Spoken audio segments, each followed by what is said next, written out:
El tema es el núcleo. El núcleo, habíamos comentado en la primera clase, que es un compartimiento de la célula. Algunos otros autores lo incluyen como orgánulo también. Ahí depende del autor consultado. Puede ser un compartimiento o un orgánulo. El núcleo para su estudio se divide en 4 regiones. La primera de ellas es la membrana nuclear, que aquí la tenemos con verde, o también llamada envoltura nuclear. Esta partícula esférica, aunque en algunas células puede tener forma de poliedro o de borde irregular, se denomina nucleolo. El material genético de las células se va a encontrar en forma de gránulos o dispersa, o cuando la célula va a entrar a división, esto se condensará formando los cromosomas, pero este material genético recibe el nombre de cromatina. Y todo aquello que no es ni nucleolo, ni membrana, ni cromatina, se le conoce con el nombre de nucleoplasma. Algunos autores también le conocen como jugo nuclear. Cuando nosotros vemos el nucleolo, aquí vemos todas sus estructuras. Aquí tenemos la envoltura nuclear, o también llamada membrana, que vamos a comentar más adelante, que es una membrana doble.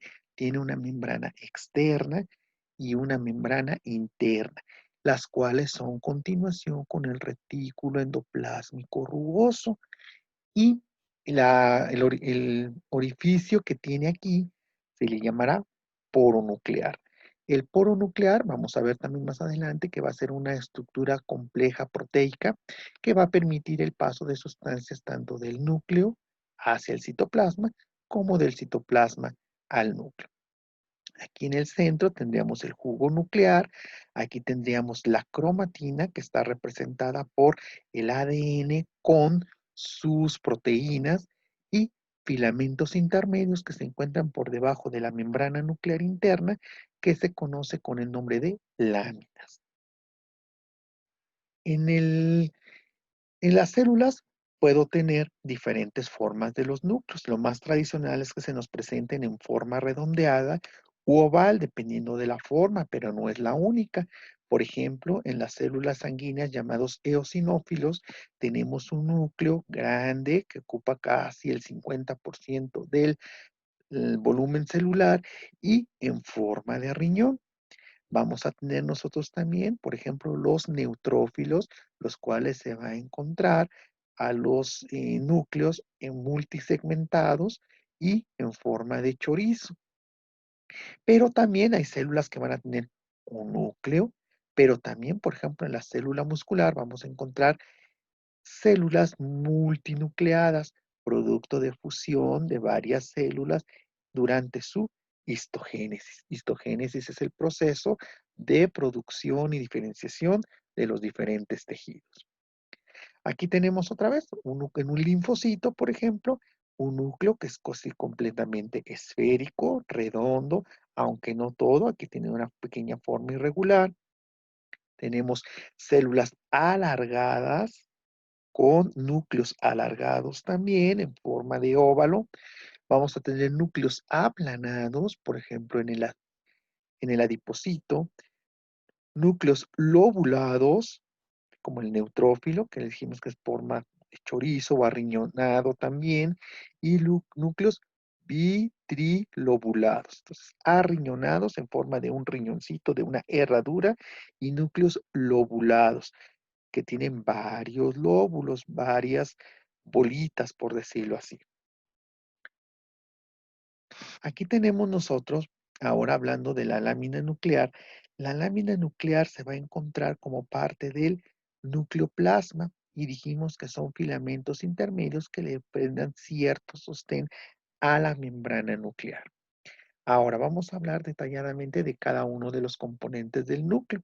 Les habíamos comentado que son 4: envoltura nuclear, nucleolo, nucleoplasma y cromatina. Empezando por la envoltura nuclear, dijimos que la envoltura nuclear es una capa doble. Tiene una membrana nuclear interna que está pegada con el nucleoplasma, con el centro del núcleo, y una envoltura o una membrana externa, que dijimos que es continuación del retículo endoplásmico rugoso, y orificios, que son los famosos poros nucleares, que van a estar eh, cubiertos o van a tener insertos en estos poros el complejo de poro nuclear. La envoltura nuclear, aquí la tenemos, aunque está un poquito borrosa la diapositiva, como los retículos endoplásmicos, que aquí los tenemos con negro, van a soltar aquí piecitos, van a llevar estos piecitos, y estos piecitos son los que van en conjunto, van a ir formando la membrana, más bien la envoltura nuclear, y por eso es que va a dar una doble membrana. Una, dos, una, dos. Externa, interna, externa, interna. Y el espacio que se encuentra entre las dos membranas se le llamará cisterna perinuclear. Cisterna perinuclear. Al estar la envoltura nuclear pegada con el retículo endoplásmico rugoso, también se encuentran ribosomas adheridos a dicha membrana. Entonces también se puede ver en el microscopio óptico como rodeado de puntitos, y esos puntitos son los ribosomas adheridos. Aquí tenemos una diapositiva donde se muestra la doble membrana, la interna y la externa. Aquí tendría el complejo del poro nuclear, el agujerito por donde entran y salen sustancias. Y aquí vemos cómo tenemos la cisterna perinuclear, y esto se continúa hacia afuera del núcleo en forma de retículo endoplásmico rugoso. Cisterna perinuclear es el espacio que se encuentra entre la membrana nuclear externa y la interna. Muy bien, dijimos que en los orificios vamos a encontrar una serie de proteínas llamadas complejo del poro nuclear, y tiene alta especificidad para que ciertas moléculas, iones y agua pasen del citoplasma al núcleo y viceversa. Entonces, las estructuras que componen el complejo del poro nuclear, aquí tendría mi membrana externa, aquí tengo mi membrana interna. Entonces, son principalmente dos subunidades o dos anillos. Estos anillos van a ser dos, que los tenemos en color morado. Uno que se encuentra del lado del citoplasma y se le llama anillo citoplasmático. A cada bolita se le llamará subunidad. Algunos autores dicen que son 8 proteínas, 8 subunidades que van a rodear el poro. Y tengo también el esqueletito de abajo, que es exactamente igual, nada más que ese se le llama subunidad del anillo nucleoplasmático, porque aquí lo que tenemos es el nucleoplasma. Entonces, un anillo formado de 8 subunidades estará del lado del citoplasma, y 8 estarán del lado del núcleo. Entre ellas va a estar esta proteína que se llama poro central, y que es por donde va a ir entrando o saliendo la sustancia que se va a intercambiar. Por fuera, del lado del citoplasma, aquí tengo estas estructuras en forma de serpientes que salen hacia el citoplasma, y se les llama fibras proteicas. Hacia adentro, después del anillo nucleoplásmico, tenemos nosotros estas proteínas que en conjunto van a dar un aspecto de canasta o cesta, y se le llama así cesta nuclear. Y por último tenemos aquí un anillo de proteínas que se le llama anillo terminal. Todas estas proteínas, la función que tiene es ser selectivas en cuanto a las proteínas, los iones, las sustancias que entran o salen del núcleo. Muy bien. Ahora, la segunda parte del núcleo es el nucleolo, la bolita central que habíamos visto en la diapositiva anterior, y el nucleolo, que lo tenemos aquí, va a ser una estructura importante por las funciones que va a llevar a cabo. Entonces, las funciones que va a llevar a cabo el nucleolo, pues van a ser principalmente la de ser el sitio inicial del armado de los Ribosomas. Acuérdense que los ribosomas son los orgánulos no membranosos que se encargan de la síntesis de proteínas. Entonces, el armado inicial de esos ribosomas se va a producir aquí en el nucleolo. El nucleolo también va a contener los genes del ARN ribosómico. Recuerden que el ribosoma también tiene su propio ARN. Y esos genes de ARN ribosómico transcripcionalmente son activos.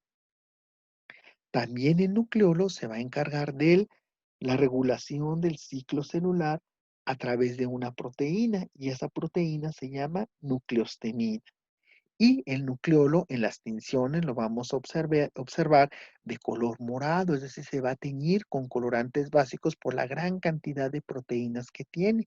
O en la microscopía electrónica lo voy a ver electrodenso. Electrodenso es todo aquello que se ve oscuro. El nucleoplasma, ya habíamos comentado, no es membranoso. El tamaño de este va a ser variable. Algunas células pueden contener uno o más nucleolos y va a tener tres regiones morfológicas: los centros fibrilares, la materia fibrilar y la materia granular, que se van a ver mejor en la microscopía electrónica. Aquí tenemos, bidimensionalmente, aquí tendríamos el nucleolo y lo vemos así, de aspecto heterogéneo, es decir, no se ve el color parejito. Y bueno, tendríamos nuestras los tres segmentos que contiene el nucleolo. El primero de ellos son los centros fibrilares. Los centros fibrilares, que bueno, no los ponen aquí, son asas de ADN de los cromosomas 13, 14, 15, 21 y 22. Entonces va a ser contenido de ácido desoxirribonucleico. El material fibrilar, que ese sí lo tenemos aquí, va a ser en forma de fibras, en forma de hilos, y ese va a contener genes ribosómicos en proceso de transcripción activa y también ARN ribosomal. Y el PG va a ser la PARS o material granular, porque también al material se le llama PARS, por eso empiezan con P.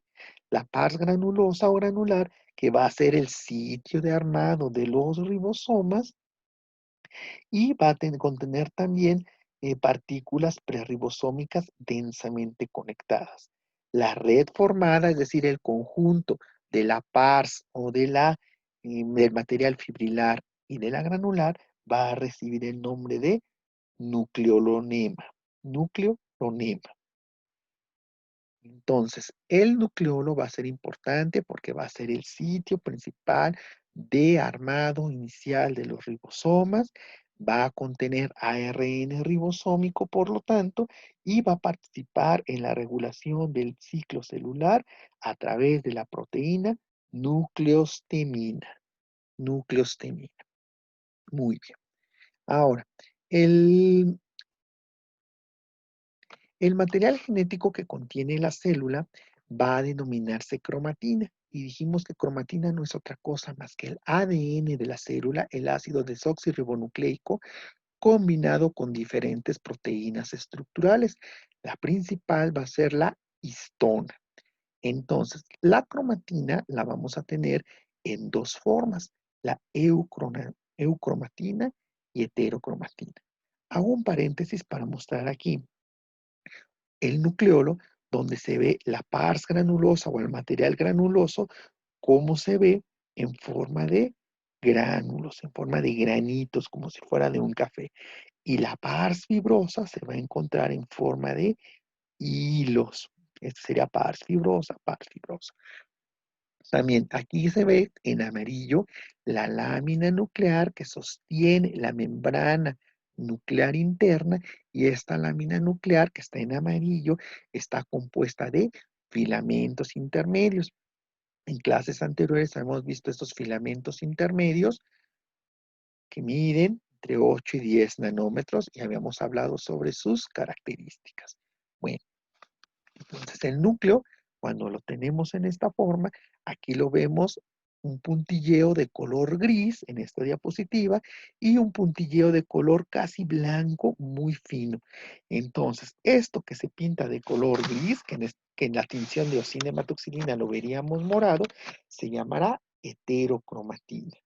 Y esto que está en puntilleo blanco se llama eucromatina.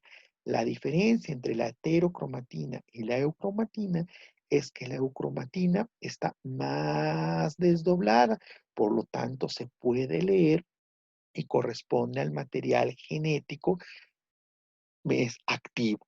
Y la heterocromatina no se encuentra activa, se encuentra inactiva. Muy bien. Aquí tenemos nosotros las diferentes estructuras, esta diapositiva ya la habíamos visto, y vamos a ver que cuando una célula está en reposo, el material genético se va a ver con forma de eucromatina y heterocromatina. Pero cuando se va a dividir la célula, va a observarse principalmente en forma de cromosoma. Al final el material es el mismo, solamente la diferencia va a ser el grado de contracción, de compactación que tienen estas estructuras. Aquí vemos en esta diapositiva más claramente la eucromatina, cómo se ve más blanca, aquí en forma estrellada, y la heterocromatina, que la tenemos aquí en forma más oscura, más condensada. Entonces, la heterocromatina se va a teñir, como está más compactada, con hematoxilina, es decir, de color morado. La heterocromatina tiene tres regiones.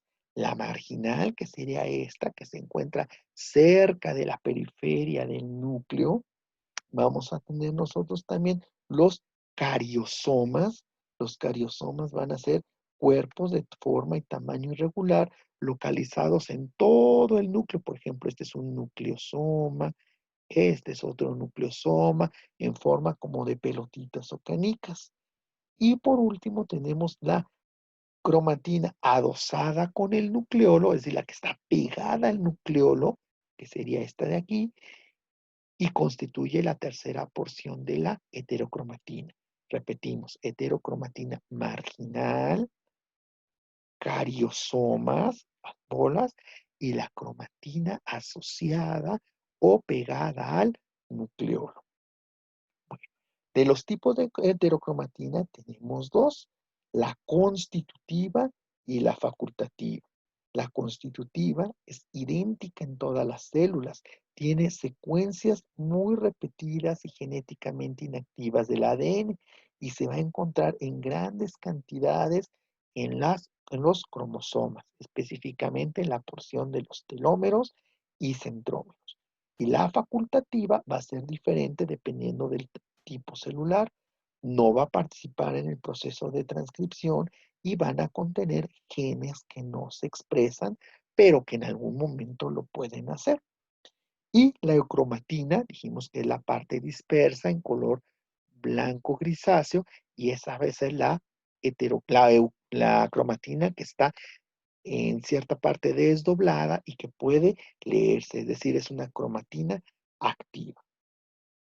Aquí tenemos una microfotografía de microscopía electrónica, vemos el nucleolo, vemos la heterocromatina electrodensa, se ve negra, la eucromatina se ve de gris claro, y podemos identificar las tres regiones de la heterocromatina, la marginal, la que está pegada a la membrana nuclear, los cariosomas, que son las bolitas que tenemos aquí, y esta mancha negra junto al nucleolo, que sería la heterocromatina adosada o pegada al nucleolo. Hablando del material genético, bueno, aquí comentamos de que cuando la célula se encuentra en reposo, vamos a tener la cromatina dispuesta como únicamente fibras que se pueden leer y la heterocromatina condensada y la eucromatina clara. Pero cuando la célula se va a empezar a dividir o está en proceso de división, eso desaparece y todo el material que se va a, el material genético que va a entrar en juego, se condensa formando los cromosomas. Recordemos que en el ser humano tenemos 23 pares de cromosomas, 22 somáticos y 2 de ellos el XX o el XY, dependiendo del sexo biológico. El tamaño del núcleo, ahí varían los autores, pero en general se considera que es de 3 a 10. Pero la pregunta es, ¿serán milímetros o serán nanómetros? Ahorita lo comentamos. Aquí tenemos otra vez el núcleo con los tipos diferentes de cromatina, donde tenemos la eucromatina en forma muy dispersa y la heterocromatina densamente empaquetada. Aquí tenemos el ADN, que se va a enrollar, dijimos que es una doble cadena, y al enrollarse tiene que utilizar unos carretes de proteínas llamadas histonas. Estas histonas van a condensarse, van a condensarse hasta que forman estos hilos. Y estos hilos al final se van a seguir condensado hasta que forman el cromosoma. La heterocromatina correspondería a estas porciones de acá que están compactas y la eucromatina que se encuentra metabólicamente activa y que se puede leer, puede considerarse que es esta forma desenrollada. Entonces, eucromatina, heterocromatina y el cromosoma únicamente presente cuando la célula se va a dividir. Hablando del cromosoma, cuando ya el material genético está totalmente condensado, se forman estas estructuras en donde tenemos dos cromátidas, que tenemos una a nuestra derecha y otra a nuestra izquierda, unidas por un centrómero. Entonces, el centrómero es la estructura que une a dos cromátidas hermanas. La punta del cromosoma se le llama telómero, telómero. Y se presentan en esta forma, como si fuera una X, con unos bracitos chiquitos que se les llama brazos cortos y unos piecitos largos que se les llama brazo largo. Va a tener diferentes bandas dependiendo del tipo de cromosoma. Aquí se va a hacer una cinturita llamada constricción y este apéndice que tenemos al final, como si fueran sus pies, se llama satélite. Y aquí en el centrómero, cuando la célula se va a dividir, van a aparecer dos proteínas, una a cada lado. Estas proteínas se llaman cinetócoro. Fundamental este cinetócoro para que aquí se una el microtúbulo y pueda jalar a cada cromátide al lado opuesto para que se lleve a cabo la división del material genético y posteriormente de la célula. Aquí tenemos una fotografía extra del material genético, a veces inactivo. En este caso tenemos el corpúsculo de Barr. El corpúsculo de Barr no es otra cosa más que el cromosoma X inactivado en la mujer. Al ser un cariotipo XX, un X está activo y el otro se conserva aquí en forma de corpúsculo de Barr. Aquí tenemos un neutrófilo en donde este aspecto de salchicha de su núcleo tiene un apéndice y es el corpúsculo de Barr.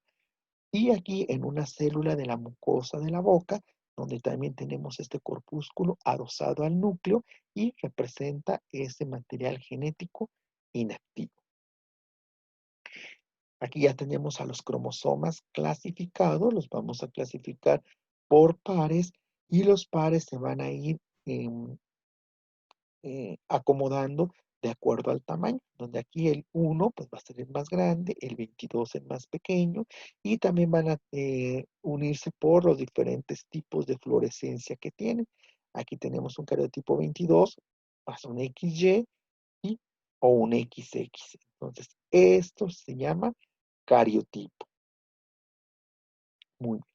Ahora, habíamos hablado nosotros que la célula se puede dividir, y esa célula en división entra en un ciclo que se llama ciclo celular, que va a ser aquel que va a regular la fase en la que se va a encontrar nuestra célula. el ciclo celular se divide en dos porciones.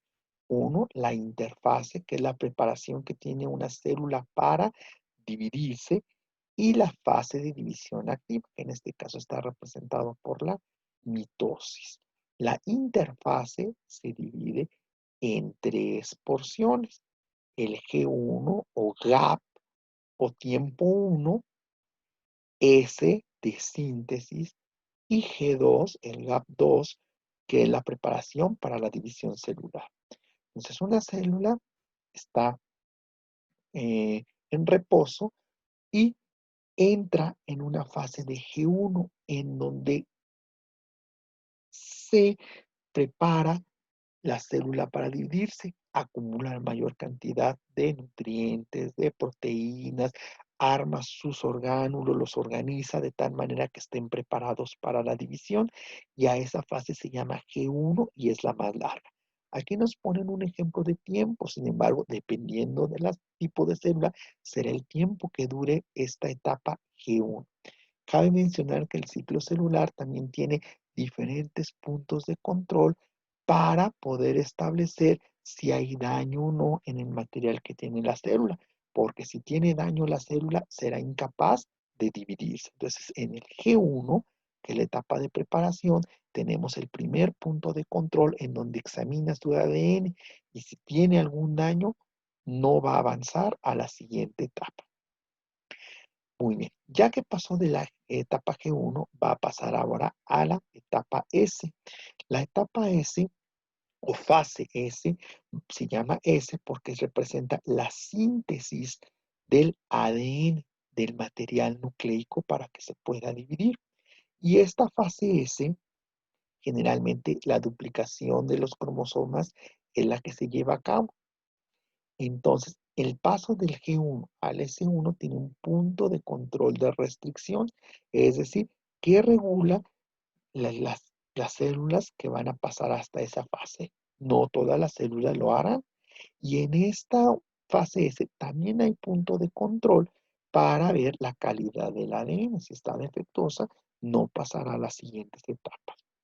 Después de la fase S, entra en la célula A la G2, que es el gap 2, y en esta la célula está a punto de dividirse, hace su preparación final para llevar a cabo la mitosis, que va a ser la forma de división de la célula somática. Todas las células del cuerpo, del órgano que sea, serán somáticas. Las únicas que son gaméticas es el óvulo o el espermatozoide, y esas se dividirán por meiosis. Aquí tenemos más puntos de control: punto de control del ADN no duplicado, punto de armado de control del uso mitótico y el punto de control de la segregación de cromosomas que ahorita se mencionará. Hay algunas células que después de la mitosis pueden entrar en una fase G0, es decir, que no se van a estar dividiendo salvo que exista un estímulo, por ejemplo, alguna lesión, para que puedan entrar al ciclo celular. Pero habrá otras que definitivamente ya no se van a dividir. El ejemplo es la célula del tejido adiposo, que se llama adipocito, y entran en esa fase que se llama GTD, que son células que ya no se dividirán y por lo tanto no entrarán al ciclo celular.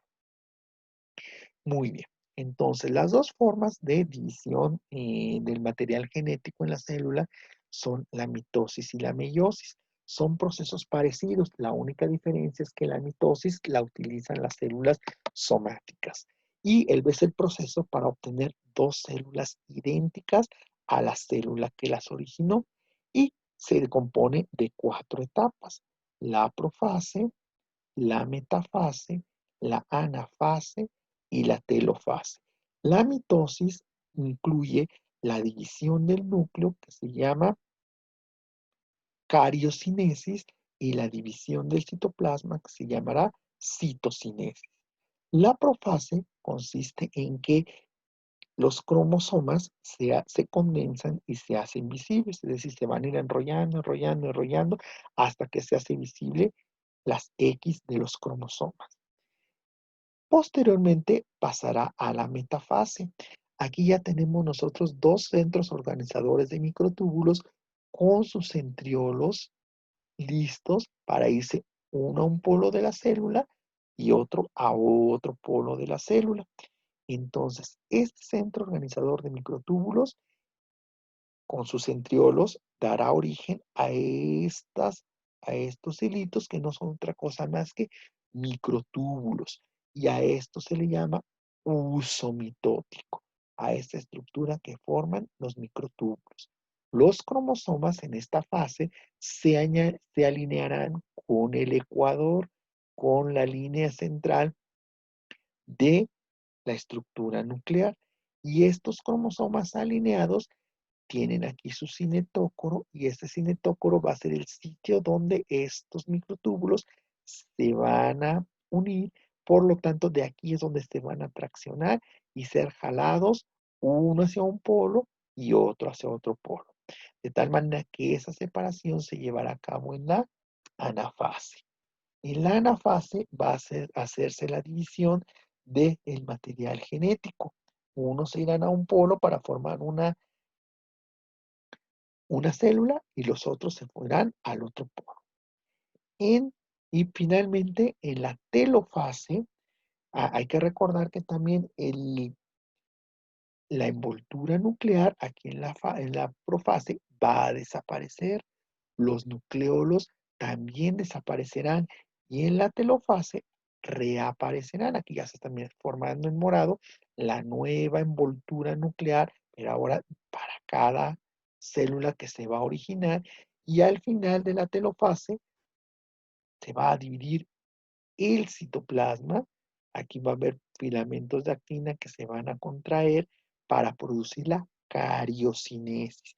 Algunos autores dicen que esta cariocinesis no pertenece como tal a la mitosis. Es un fenómeno que le sigue y no es otra cosa más que la división del citoplasma para la formación de las dos células hijas. De tal manera que la mitosis, aquí la célula tiene 46 cromosomas, tenía 46 cromosomas, en la fase S se duplicó y tenía el doble, tenía 92 cromosomas, y de tal manera que cuando se dividen quedan 46 cromosomas para un lado y 46 cromosomas para el otro lado. Cada célula idéntica en cuanto a las características genéticas y a la cantidad de cromosomas que la célula que las originó. A diferencia de la mitosis, la meiosis va a ser a la productora de células de 23 cromosomas, de tal manera que cuando se une el espermatozoide con el óvulo nos dé un total de 46. Algo que nos faltó mencionar en cuanto a la formación del uso mitótico es que el centro organizador de microtúbulos con su par de centriolos en el centro va a producir tres tipos de microtúbulos. Los microtúbulos astrales, que van a tener forma de estrella, por eso el nombre de astral, que están aquí, son todos aquellos microtúbulos que no van a participar de manera directa en la separación de los cromosomas.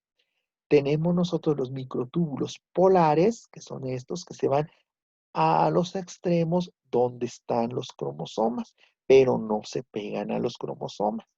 Y los microtúbulos cinetocóricos, se llaman así porque estos son los que se van a unir directamente en el cinetócoro y son los que van a hacer la acción mecánica de atraer al cromosoma hacia el polo opuesto.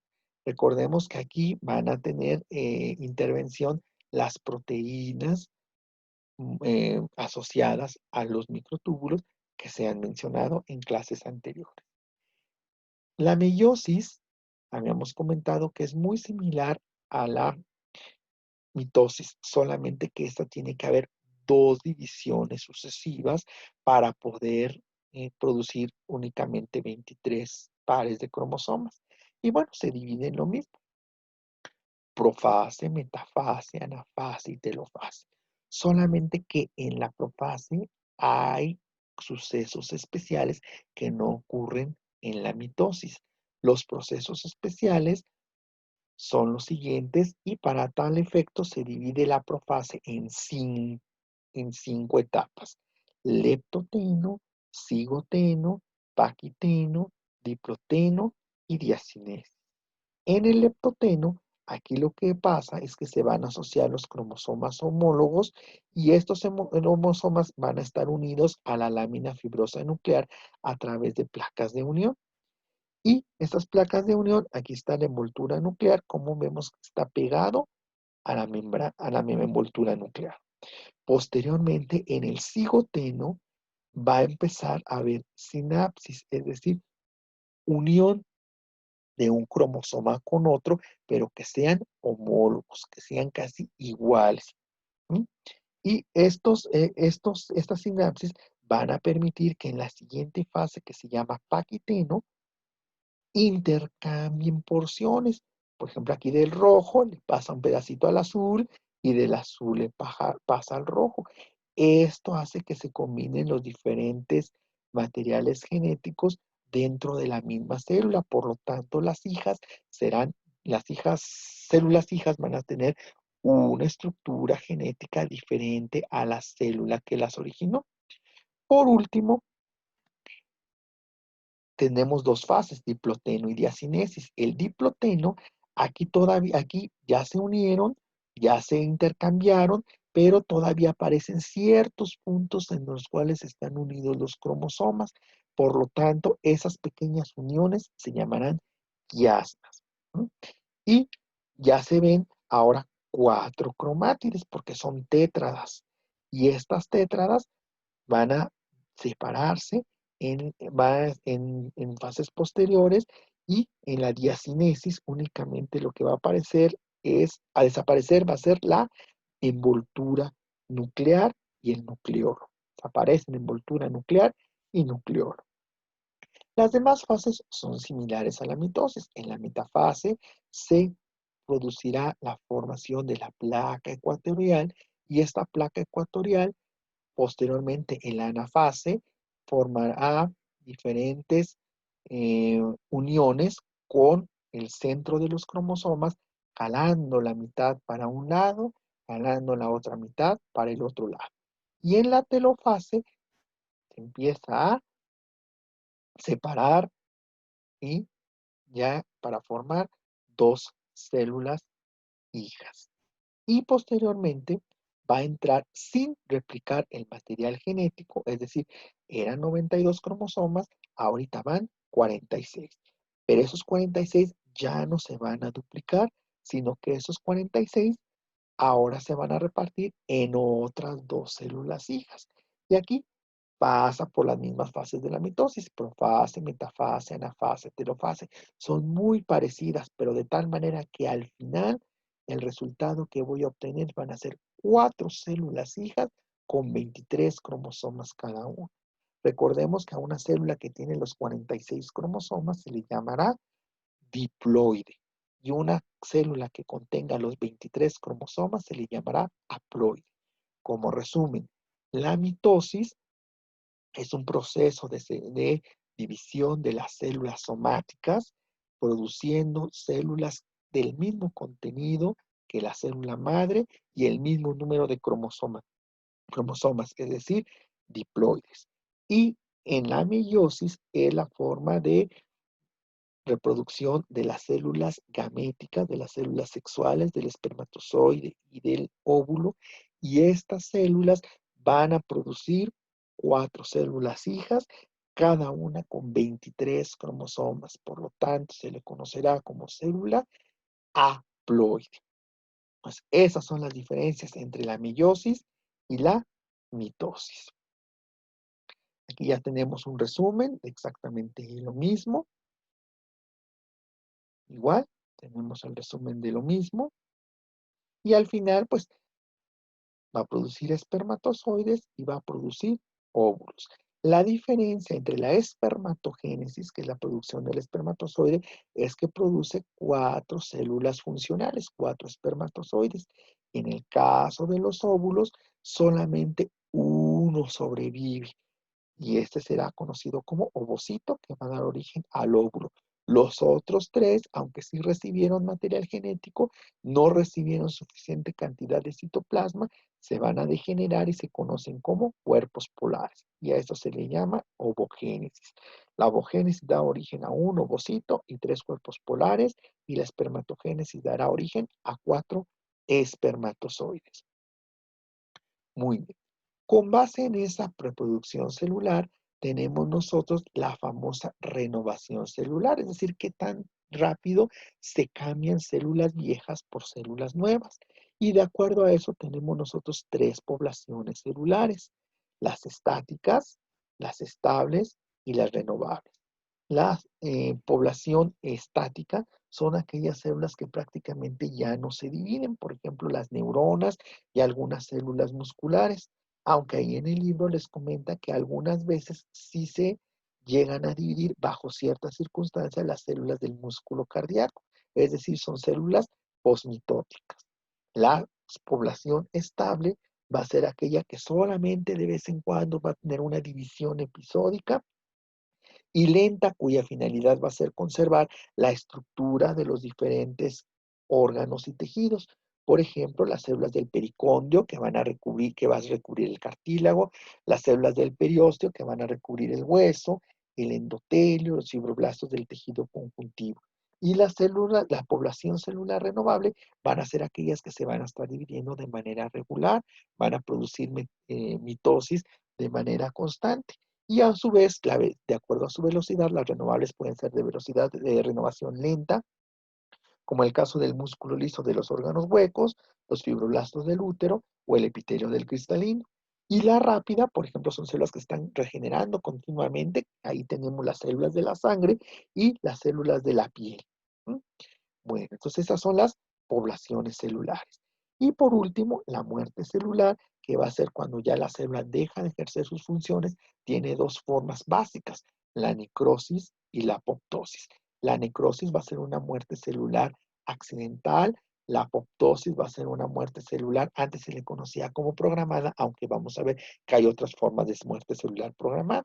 En la necrosis, por una lesión, por cualquier situación, se va a lesionar la membrana celular, se va a destruir. Entonces, la necrosis, al destruirse la membrana celular, todos los orgánulos que tiene la célula van a salir, entre ellas los lisosomas. Recuerden que los lisosomas tienen enzimas que degradan los tejidos, entonces por lo tanto se va a producir una gran inflamación alrededor de la necrosis. En cambio, la apoptosis se va a fragmentar su DNA, se va a autolizar y la membrana plasmática poco a poco irá desapareciendo, de tal manera que lo que contiene la célula no se regará hacia afuera, por lo tanto disminuye el riesgo de lesión a sus células vecinas. Entonces dijimos, la necrosis va a constar de mucha inflamación, mucha atracción de agua, eso se le llama tumefacción, se rompe la membrana y produce daño a los tejidos de su alrededor. Y no nada más con eso, sino también llama a otras células del sistema inmune para que ayuden a formar mayor inflamación. En cambio, en la apoptosis se va a reducir el volumen celular, se vesicula la membrana, pero las sustancias tóxicas, las sustancias degradantes no se saldrán a la célula, por lo tanto se afectan poco sus compañeras células vecinas. Aquí tenemos donde la necrosis, gran tumefacción, hay daño a la membrana plasmática. En cambio, en la apoptosis, la célula se retrae, se vesicula, los orgánulos, la cromatina, se achica, se encoge y por lo tanto el daño producido alrededor será menor. Y las caspasas, que son unas proteínas degradadoras, se van a elevar en la apoptosis. Hay otras formas de muerte celular.